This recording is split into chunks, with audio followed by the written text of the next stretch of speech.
The level of significance is the maximum probability of committing a type 1 error. This probability is symbolized by alpha. That is, the probability of type 1 error equals alpha. Likewise, if we're going to talk about type 2 error, this is called beta. Now, alpha and beta are related because if you increase one, then that decreases the other.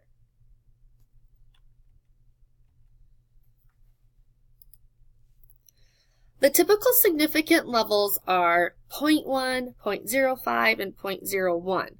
For example, when you have an alpha of 0.1, there is a 10% chance of rejecting a true null hypothesis. There's that error, 10% error. If you have a 0.05, that's a 5% chance of rejecting the true null. And lastly, the 0.01 is a 1% chance of rejecting the null. Researchers decide what significance level to use. From that, then they choose the critical value.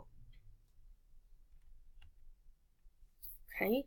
Now, the critical or rejection region is the range of the values of the test value that indicates that there is a significant difference and that the null hypothesis should be rejected.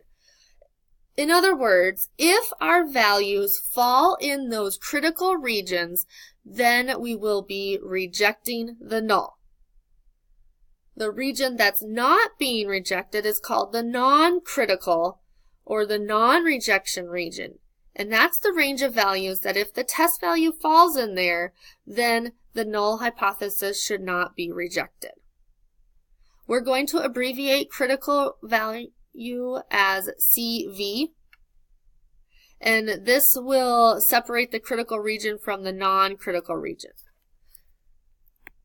So this is what we're talking about, normal distribution, and we've got, let's say I want 95% confident that my value is here. So then that means my tails are a total of 5%. But because I have two tails, this region becomes 0.025 and this region becomes 0.025.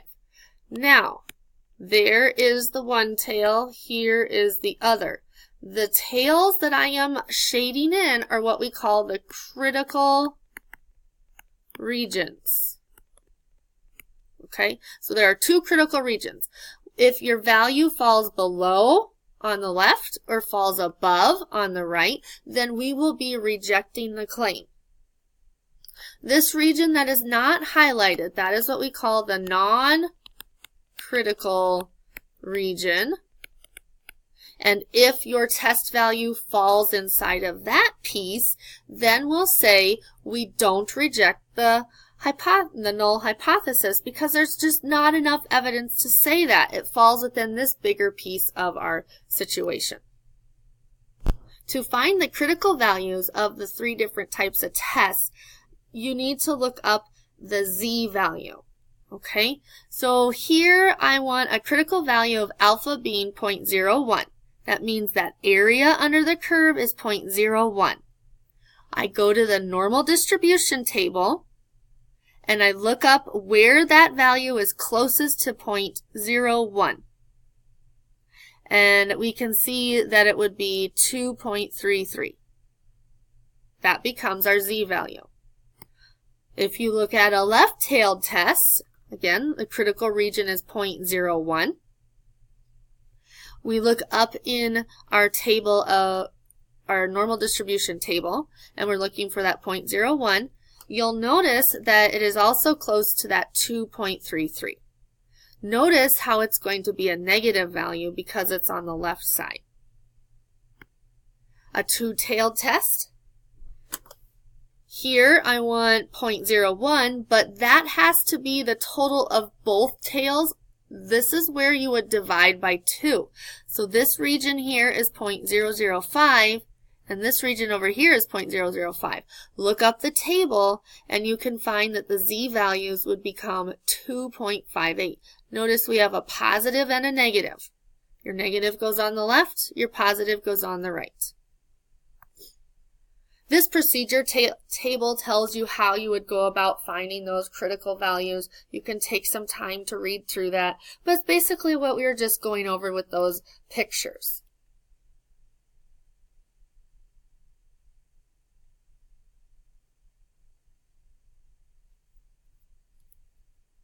Let's go through an example of how you would find those critical values, knowing your alpha.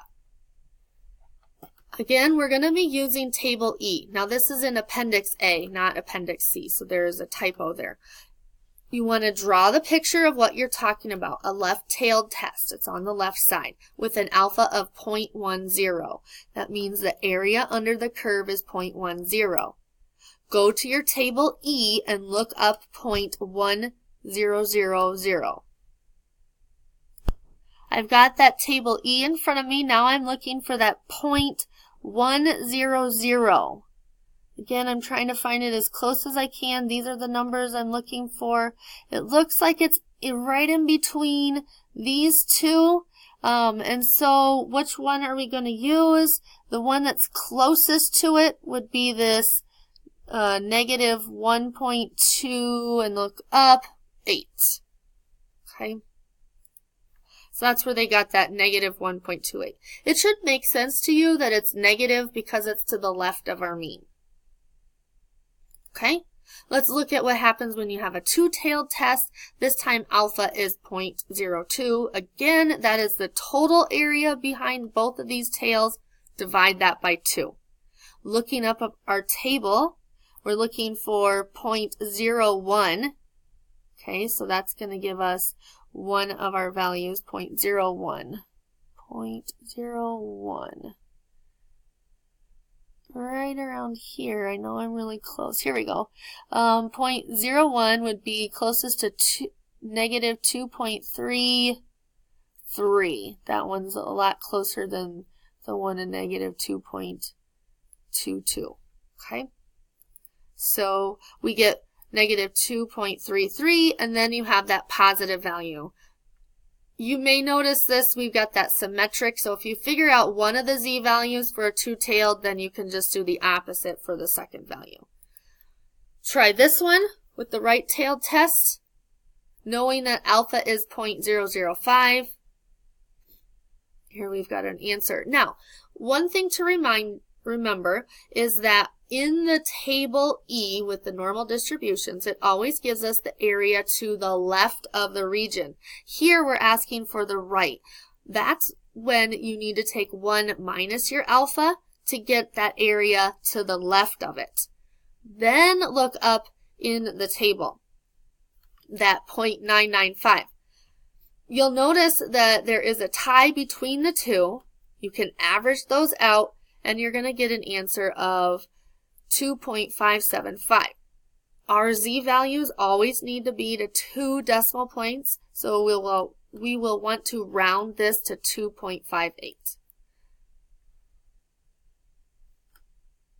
Here is the traditional method for solving hypothesis testing.